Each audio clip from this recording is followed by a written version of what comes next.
Hey YouTube, welcome back to Universe X, and today we are going to go over the next installment, and I think second to last actually, on the why you shouldn't play series for the treasure cups. I'm so glad that this line has kicked off this well. I'm so glad you guys are enjoying the content, and we're gonna keep it going. So yeah, today we're gonna talk about Blue-Purple Crocodile, and all I wanted to say before we jump into the content is, as per usual, if you like the content, think about hitting that subscribe button, like the video, comment on it so it trends. I'm gonna be going through those. Sorry if I'm a little slow and get back to comments. It's gonna be a pretty good time. Just letting everybody know, reminder, we will be giving away 2 film red decks in February, and we're going to, after this, start going into set 2 content. And so yeah, we're gonna keep the content coaster rolling strong. Past that, just wanted to say that if you guys are looking for a little help to step up your game, I've been doing a whole lot of coaching lately. Everybody's saying that it's actually helping out, so I'm excited about that. And if you want to know more, you can hit me up via the Discord or my business email, which will be in the description. With that being said, I think we just jump directly into the next why or why not. So, as the title would suggest, the leader in question that we are going to be talking about is Blue-Purple or Blurple Crocodile. And this guy is a very interesting leader. A lot of players are either intrigued, confused, or just don't understand this leader. And what this leader does, right? His ability says Dawn X1. When you activate a event card, if you have 4 or less cards in hand, you may then draw a card if you have not used this effect already this turn. It's a rare ability that is active on yours and your opponent's turn, and it turns a lot of this deck into a can-tripping machine. This deck is going to constantly look like it's medium to low hand, but have the ability to go quite deep off the top in order to string out a flurry of defensive power. Now, because its ability, its forte is defense, when it comes to the attacking, you're going to be essentially grinding your opponent out. This isn't a bursty deck. This isn't a deck that's going to overwhelm your opponent. This is a deck that's supposed to outlast your opponent, outgrind your opponent, put their resources into the dirt, and then slowly finish out the game while you're in a state of complete control. A couple things to note is that because he's going to be at Dawn X1, he's going to be swinging for 6K. And it's not like Dofi's good where you're always swinging for 7K, but that's okay because this card is generally going to be swinging at characters, not the leader, because in a deck where you want to grind your opponent down to dust, you're not going to want to be swinging at their life and giving them cards. There are other cards that we are going to talk about that are going to be the main attributors of pressure in the deck. So let's keep it moving and let's talk about why purple, why blue. Cool? Awesome. So when it comes to blue, blue by far has 2 things in complete spades over any other color. Defense through extras and counters, and then it also, green can have defense through blockers, but this is essentially defense through counter power and events. And then the other thing that you have in blue that no other color has access to as much as the draw power. Granted, it's all circumstantial. You generally have to be at a certain hand size to be able to access that draw power, but it's still filtering. The cruising altitude of 3 to 5 cards in hand is just more than enough to get these draws off. Now, when you have purple in the mix, purple has destruction, and it actually, in this deck, dips into hand destruction. And the reason why this is good is because you are running a deck where it is very hard to aggress on you in a lot of situations because you are able to cycle through combo power ferociously, counter power ferociously. But using the purple sides of it, you're able to pick off cards from your opponent's board selectively, and then using the purple side of it as well, when your opponent is running out of steam, you're able to attack what little hand they have left. And that is the basis of the Blurple Crocodile deck. So we're going to go into the cards that you use, and then we're going to, like all these other ones, talk about it. So the first one here, you've got Baroque Works, all right? This is a search card. It's just like 2 years ago at Sabodi Archipelago, but this card is a little different. There's going to be a gajillion Straw Hats. There are only so many Baroque Works. So instead of just being able to pick up a Baroque Works character, this picks up a Baroque Works card. That could be event, that could be character. It just can't pick up itself. So this is actually pretty sweet, right? And then followed by that, you have Spada, Desert Spada. And this is going to be a card you should remember from Dofi, but this is going to be able to put something, a character or a leader, up by 2k, and then you're going to be able to rearrange the top cards of your deck. Now, just like in Dofi, where rearranging the top cards of your deck was something you had to remember with sequence correctly, it is here too. Because let's say your hand is at 5 cards, right? And you have a Dawn underneath this leader. On your turn, playing this card will look at your top 5, right? And actually, you would need to be at, for this combo, you would need to be at 4 cards in hand. So you're at 4 cards in hand, right? And you play this card, going down to 3. Then you resolve its effect, searching your Baroque Works card. You put that card in your hand, and then because you have 4 cards in hand, you activated a event card. Crocodile is going to draw your card, meaning that you played 1 card, you picked up 2 cards. That's a +1. And in this game, +1s are extremely rare and limited. They just don't happen often, if at all. So that's amazing. On the defense step, let's say he has that Dawn under him, and you have 5 cards in hand, right? You can literally come off the most clean and effectively. They swing for, I don't know, a 6k, right? That's a good number. Zoro swings for 6k a lot.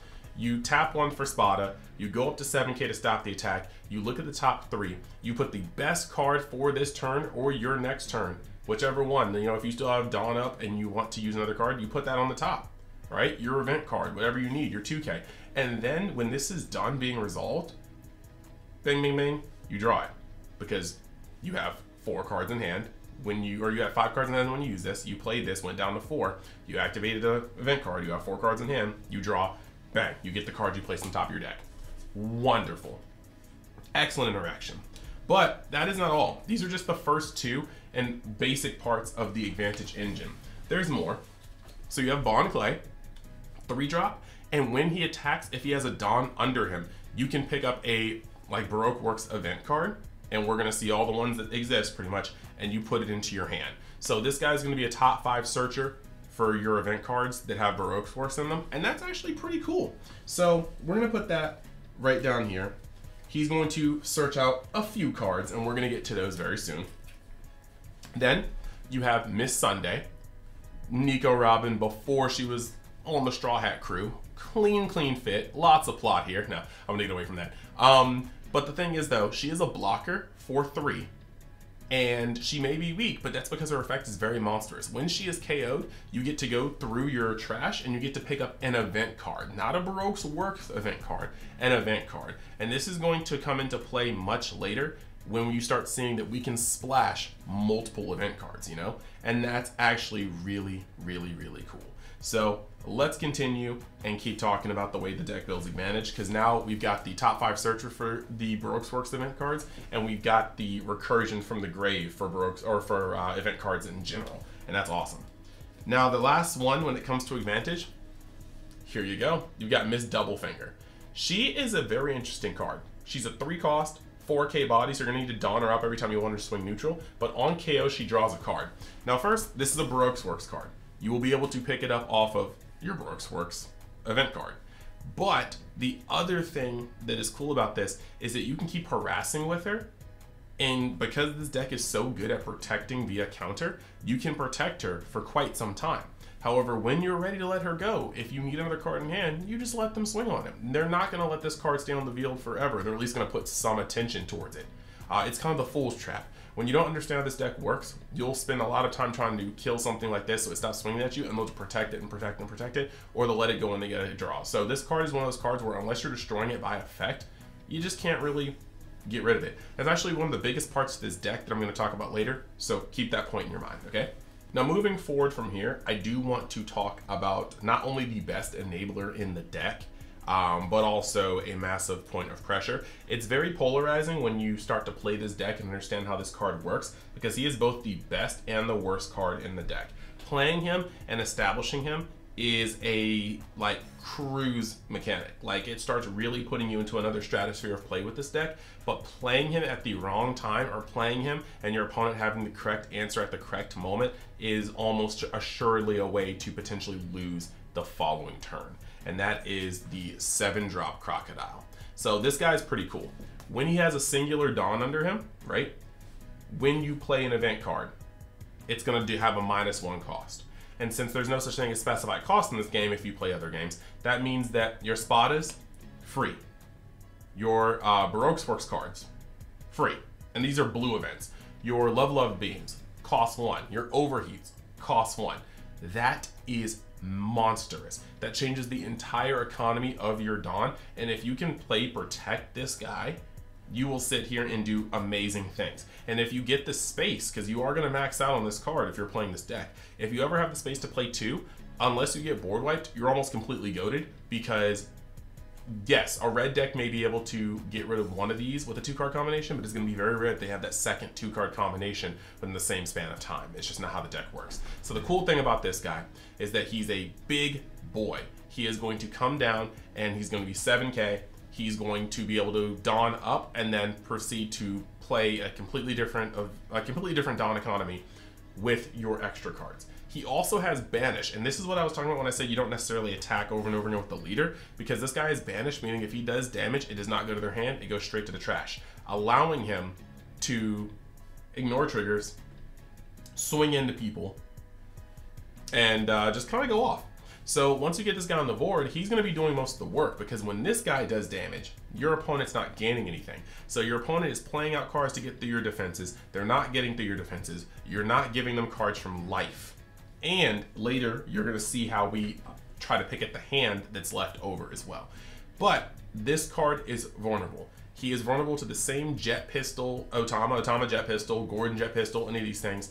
And that makes him a very scary card to play, because the turn you play this, if you're playing this on curve, you are going to be at a point where, like, let's say you play this on 8.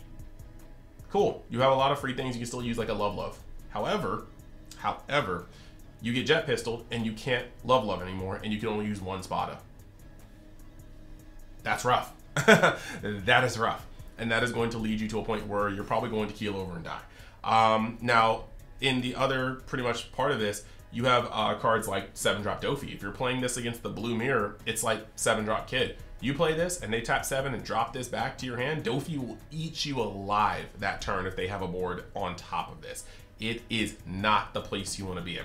So you have to be very careful at playing this, specifically because he is a 7-drop with 7,000. There's a lot of ways that certain decks could hurt him and then proceed to push in on you, and you will never feel as vulnerable as you do when this card gets killed the turn after you play it down, before you can get any effects out of it. And I meant to say like 9, because you'd have to play it on 9 to play it for 7 and put it down under it, but you get what I'm saying. Now we're going to go to Disruption, and we're going to focus on the destructive cards first, right? So you can play Teach. Teach is costly, and he's not really statted the best for a 4 cost, but, well, I mean, he's 4 for 4. He's 4 for 4, and we're not talking about Wendy's, and he's going to be able to bounce something back. So this is cool Disruption. You can bounce back small blockers if you want to get through with your Banish. That's actually something you shouldn't discount. Oh, you've got a Banish card? Oh, they got a blocker? Cool. Teach it back to the hand, swing for that 7K Banish, make him hurt. Actually, 8K Banish, make it hurt.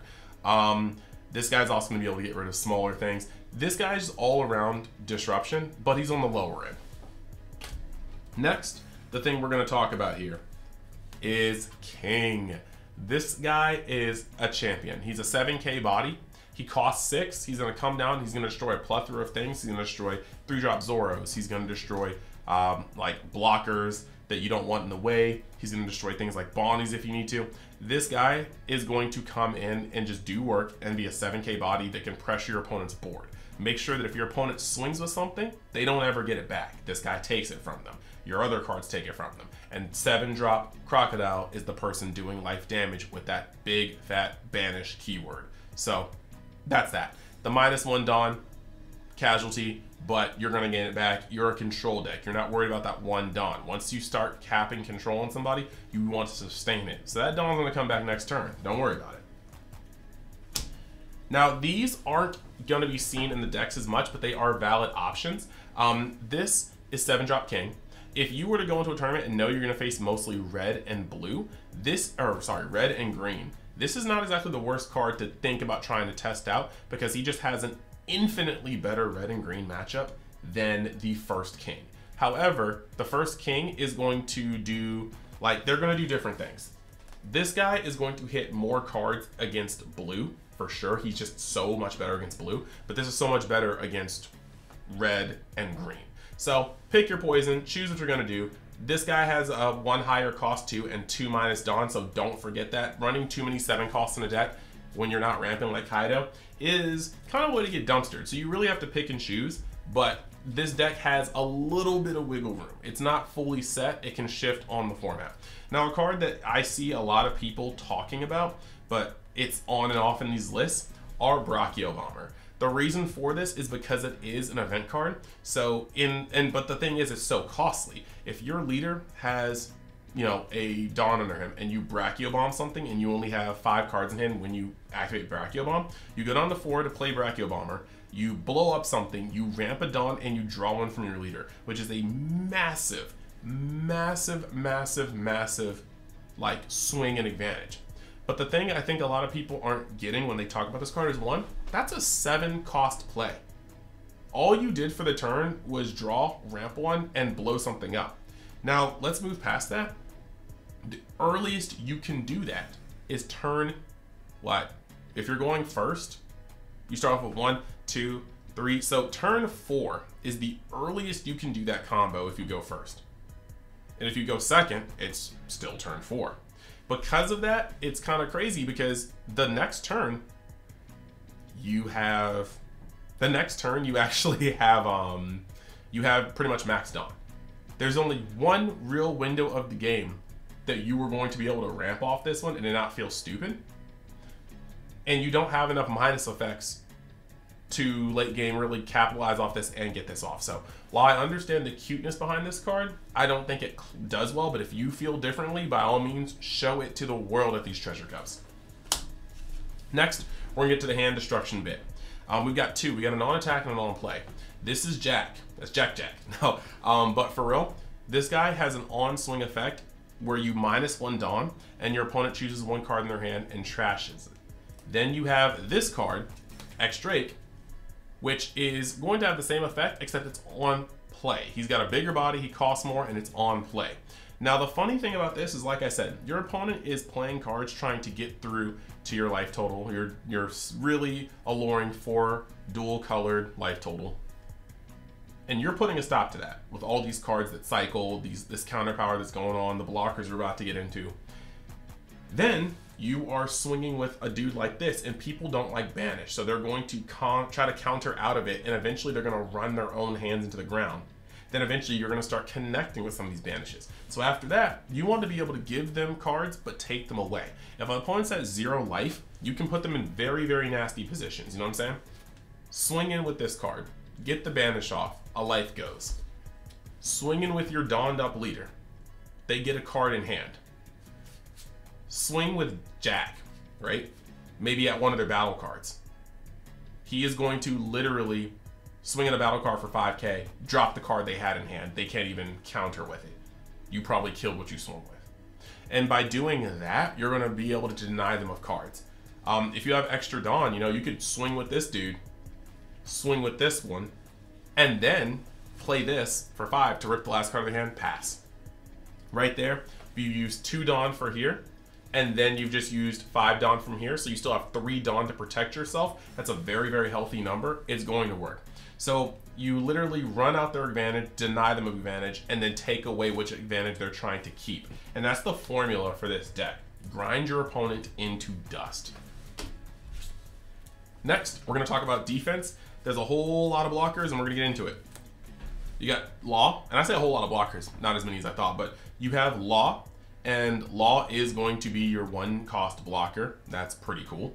Now, on top of Law being a 1-cost blocker, you also still have the ability to use Miss Sunday, who is going to block for you and recur events in general. That's a very, very strong play. You have the access to Queen, the best blocker in the game, I'd say. Play him for 5, -1 Dawn, draw 2, trash 1. This is going to be excellent to make sure you're constantly filled up with these event cards and making sure that your turns are the most defensive they can be. And a sizable attack line. 6,000 is nothing to scoff at. You can go offensive with this card very often, especially in a deck like this where you can protect yourself. A lot of people aren't playing her, but Boa is a card that you still could play. Counter 1 in hand, play her for 4. She's able to replenish your hand on your turn or your opponent's turn, making her a very, very, very, very versatile card. Blast Breath. Blast Breath is a purple card. Great. Nobody's going to care about minusing 1 Dawn when you're in the late game. You just get it back the next turn. Going to give you a lot of extra defense when you don't want to use all the cards in your hand to go defensive. Actually wonderful. Also, Miss Sunday can get it back. And if you use this with 7-drop, well, not 7-drop Crocodile because it's only blue, but Miss Sunday can get her back, or get this back, and you can keep recycling it. It's just great. This is already a great defensive card when you can use it multiple times. Yeah. You've got Love Love Mellow. Love Love Mellow is wonderful in any blue deck, but in this blue deck, it's even more powerful because if you were at 4 cards in hand and you Love Love Mellow with a Dawn underneath your leader, you are going to drop this. You're going to go up 4K. Since it reads that you have 3 or less cards in hand, you're going to drop to 4. And then your leader is going to read after that resolves that you have 4 cards or less in your hand, you're going to drop to 5. It's a +1. A +1 interaction that goes up 4K. Makes it one of the strongest defensive plays in the game right now. Actually, just probably in the game, period. This is great. This is honestly great. Then you have Overheat. Overheat isn't exactly the best card. We've talked about this before, but it is another extra. It's an extra you can play for 1. It's an extra you can search because it is actually, like, good. Like, you can't search it with any of the Baroque Works cards, so I actually take that back, but you can recur it from the grave if you so choose. So that's pretty cool. We like recursion. Next, what we are going to then talk about is pretty much why or why not this deck, you know what I'm saying? So when it comes to this deck and how it works, you have the ability to wall your opponent out of a lot of wide swings. Boards that tend to go wide, like red, fold to this. There's basically 2 types of decks that fall prey to this. Red, who doesn't go that tall but goes very, very wide, has the worst time trying to break through this board. You are going to be able to combo up to 6, 7, 8K multiple times in a turn, meaning that you can wall out red's 3 swings per turn with ease. And then you have purple. Purple makes big, big swings, but they're only swinging once, maybe twice a turn. And again, it is not hard to break 8, 9K twice a turn for this deck. Now, that is pretty much where this lies. You are able to, against red, never let them do damage. Red already has a problem about bottoming out in terms of gas, and then you use a banish effect to never give them cards from life, and you use the hand destruction effects to make sure that 3 cards they have in hand turn into 2, turn into 1, turn into 0. Against purple, you are going to stop their big attacks, but then on top of that, when you establish things like Crocodile and King, you are going to be able to swing base 7Ks at their stuff and combo high enough to actually contest their big blockers, or their big bodies. So that's where you excel. Now, where this deck doesn't quite excel, Dofi can give this deck a problem. Why? Because Dofi will go very, very wide, but Dofi also has some very tall bodies in the form of Mihawk, in the form of Virgo, in the form of Dofi. And this deck can go 7, 8, 9 a couple times per time. Like, you can go 6, 7, 8 multiple times per turn. You can go 9 maybe once or twice. But if you start building up that board, King can't destroy those cards. If you've got a Virgo, a Dofi, and a Mihawk on board, this deck isn't great offensively. It's a grinder. And not only is Doflamingo going to be able to play off the top of the deck, keeping its hand advantage, and it has the blue card draw in the deck, Dofi's also going to be able to play these big bodies and keep pressing with these large numbers. You Dawn up Dofi to 10, Dawn up Mihawk to 10, and then you put 3 more on Virgo to put him up to 10. That's a total of 7 Dawn, leaving you for 3 to either use your leader effect or protect yourself. And if you try to swing on them 3 times for 10K, I'm sorry, one of those 10Ks is getting through. And the moment that first 10K gets through, depending on the size of their hand, you know how easy or hard the next turn is going to be. If they have a full grip, but they just ran out of Dawn, you'll have to re-break through that full grip.